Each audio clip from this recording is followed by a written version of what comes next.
Janet West. I'm the Director of Program Development, and I'm going to just talk briefly about transition tools that CASAS has developed, and we just have some updates. These tools have been around, but we have some updates on them. The National External Diploma Program, Workforce Skills Certification System, and a couple of studies that we're doing. So first I'd like to ask Stacy to come up and to share with us about the NEDP, where we are. So thank you, Jane. We've heard about the National External Diploma Program before. It's an alternate pathway to high school completion. And so it has a real kinship to what CASAS has been working on for decades, in that it is competency-based. It has performance tasks that are all conducted in applied context. And it builds really well on the existing CASAS products. So there are two phases, the NEDP, or the National External Diploma Program diagnostic phase, and then the generalized assessment phase. And so the diagnostic phase builds heavily on the CASAS products. So individuals will use the CASAS reading and math tests, and also the CASAS written prompt in order to be admitted into the generalized assessment portion. And if the person is not quite ready, then we use those assessments just the way that you all do throughout all of your programs, which is to go back and use the information in those profiles to help that individual to close those gaps and to enhance their skills so that then they can meet their goal of transitioning into the National External Diploma Program. So the National External Diploma Program is really a fascinating project because it started 40 years ago. 40 years ago, we just celebrated the anniversary of 40 years. It started in the state of New York. And it still does today what it was designed to do then. So it was developed in response to a study in which this Ford Foundation funded study asked adult learners why they were not participating in droves in adult education programs. And the individuals answered that there were several reasons. One was that their schedule didn't really fit their real-life work and family responsibilities. Two, they described that there was not a relevancy to the tasks that they were doing in some of their adult ed programs to what they were doing in real life, raising families, doing household budgets, working, participating in the community.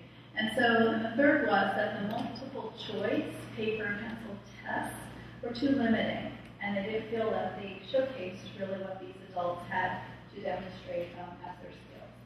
And so the barriers that the NEDP was developed to close 40 years ago are still true today, in that adults can be in the NEDP and be doing a lot of other things that they need to get done.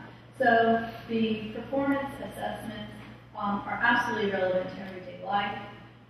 They're web-based, and which means that they're no longer place-based or bricks-and-mortar-based. So individuals can do their work at home, at libraries, at adult education centers, at American Job Centers. The appointments are weekly and bi-weekly, so the individual has a lot of other time to be pursuing their job training or job search goals. It's self-directed, so the individual is pacing themselves, much like you would in a college class. You get a syllabus, and here's what you have to do for the term, and there are regular check-ins, and there are proctored assessments to make sure that the work that the individual is doing is their own work. And then if the individual doesn't demonstrate the skills on the first time, they have multiple opportunities to demonstrate. So this is making a really ideal option for English language learners, individuals with special needs, and certainly individuals who are working or pursuing other goals. We've known for a long time that adults want us to integrate all of these pieces together, right, so they don't have to do this here and here. And so the NEDP blends really naturally.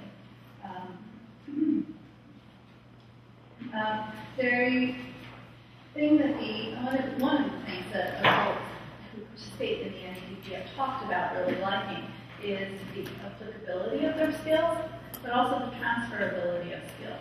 So because the individuals are learning skills, we're demonstrating them in an applied context, life and work context, they're able to weave interwoven in the tasks these skills. The foundation skills are all there: the reading, writing, listening, mathematics, information and communication technology, media literacy.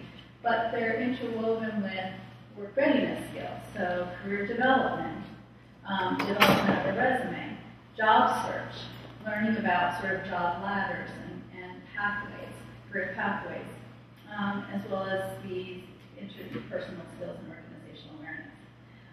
But what the individuals who are interviewed say the most is that they appreciate the self-efficacy skills.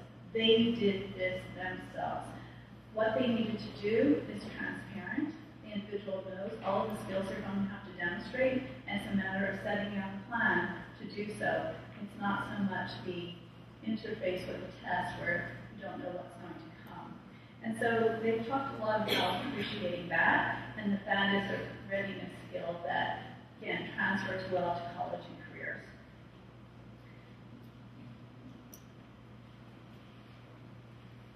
So the National External Diploma Program is right now in 81 agencies in 7 states.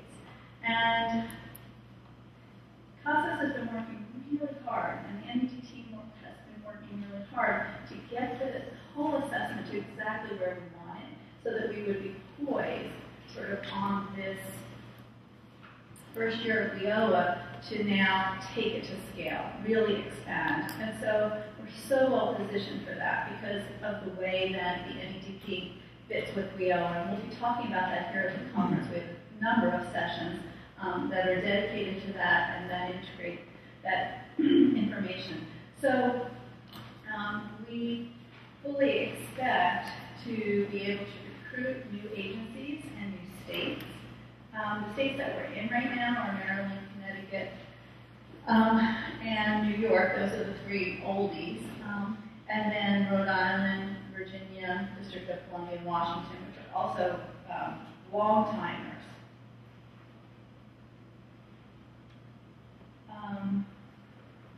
I just wanted to say as well that because we can move the program around, so I live in the District of Columbia and was at the District of Columbia State Office for 12 years, and we were offering NEDP in our American Job Centers. And it just worked out really well because an individual could be there looking for a job, and then when they found that job, they didn't have to stop. They didn't have to stop because they weren't in a class from Monday through Thursday, 9 to 12, that they had to give up.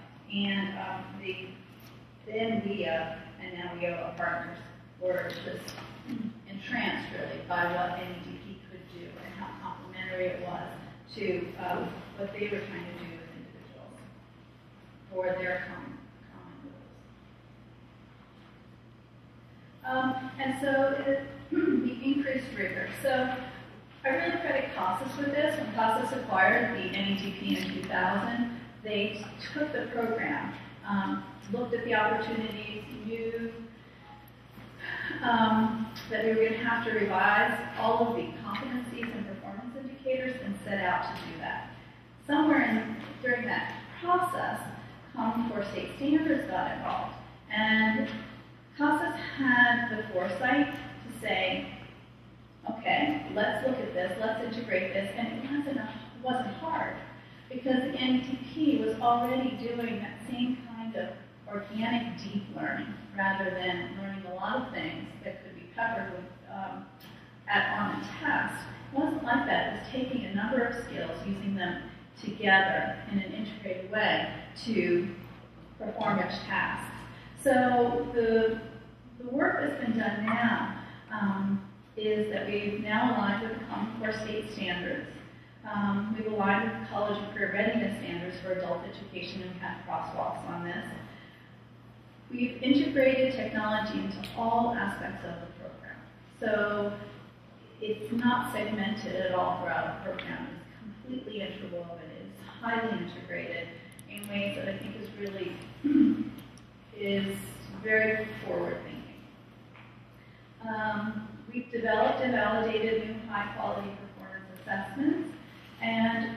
again, we've implemented into the CASAS diagnostic pieces the CASAS reading, math, and written prompt assessments.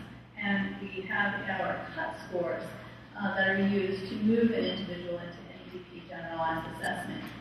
And all the research that we're doing is pointing to the fact that these scores are sound, and these are the scores that we need to have. So this is really a little bit more of a setup for our work group afterwards, but this is an example of that someone would do in the NEDP. So geography and history is the competency area. Competency is to demonstrate an understanding of local, national, and global geography. We do this through these performance indicators. The individual client, we call them clients because they're not students, they're working independently, is going to do research on the internet and identify two geographic features of a state or region. Then look at how they affect the economy, how that economy affects the individuals that live there, and then explain that relationship. But they're going to explain it by doing analysis, and then creating a PowerPoint, and then actually giving a presentation. And so we've broken it down here so that you can see all of the aspects that are being integrated into one robust performance task. We can show this to you after the session if you want to actually see how it plays out. But the individual will research, analyze, pull out salient points, and then create a PowerPoint presentation, and then deliver a presentation of it in which they're being evaluated on their communication skills. So it's really something that somebody would have to do at college or at work. And at the end of it, the individual has a portfolio that they can take with them. Thank you, Stacey. And that will be one of the work groups after our break if you want to learn more about NEDP. The Workforce Skills Certification System is a unique system, and again, we feel it's well aligned for WIOA because it assesses career readiness, and it involves both CASAS, academic skills or foundation skills or basic skills, whatever your community likes to call them, plus soft skills that are assessed with another organization's assessments using video scenarios. And this year we were just wrapping up integrating it into Tufts Enterprise. So it will be even easier to administer and to use with your folks. It's we piloted it before when it was on Tufts desktop, so we're excited now that it's in the TE world, and it'll make it much easier. Adriana will be doing a workshop. Couples will have a work group here today, and then there'll be a training tomorrow that she and I will be doing tomorrow morning, and then she'll have another workshop on Thursday to share more. But you have a flyer in your packet on the Workforce Skills Certification, and what's unique about this system is that you can profile a person's skills no matter where they are in the continuum. So no matter, if they have low reading skills and low math skills and low soft skills, what is reported on the profile is always in positive terms that they can take to an employer when they're applying for a job. As their skills improve and their skills become stronger, then they're eligible to sit for the certificate. But they always have some document, and what we found in our pilot sites is that the profile was amazing, well received by the candidates. The certificate was like icing on the cake. They were just grateful to have something, and what we've heard from employers is that when they get documentation what a person can do, regardless of their skill level, they can then determine, do they have the skills for the job that they're hiring for? So we're like NEDP, we're ready to scale, go to scale with this year as well.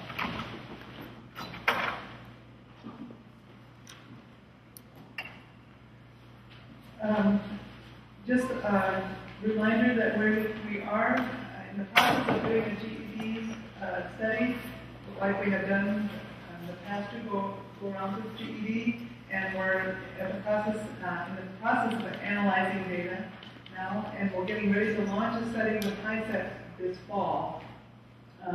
Again, and we're doing it with, we're looking at sites, so we have a representation from different states and different backgrounds. So if you are using EPAS and you're in that demographic or state that we need, you will be approaching you to let you know. And then as soon as we have results, we'll be sharing them with you.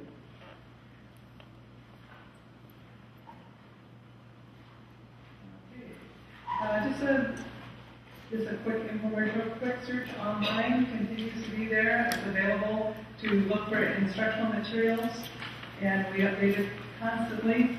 We have staff that works with all the publishers to identify instructional materials and code them the CASAS competencies and content standards. So you can look for materials via the content standards as well. Don't tell her that she has new reading content standards. But once they're finalized, then we'll go through that process.